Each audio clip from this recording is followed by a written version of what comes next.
آئے مفتی طارق مسعود صاحب کا بیان سنتے ہیں۔ مفتی صاحب مجھے وسوسے آتے ہیں کہ غسل ہوا ہے یا نہیں ہے، اور وضو میں بھائی مجھے بھی آنا شروع ہو جائیں گے، خدا کے لیے یار۔ وسوسے کے مریضوں کے سوال پڑھ پڑھ کے نا آدمی پاگل ہو جاتا ہے۔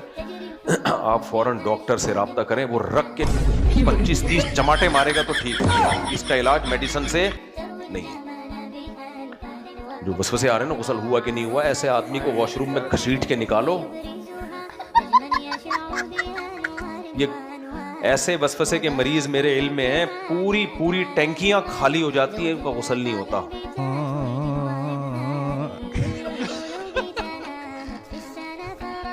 وہم کے مریض کو طبیعت سے پکڑ کے کوئی کوٹ دے اپنی ذمہ داری پہ۔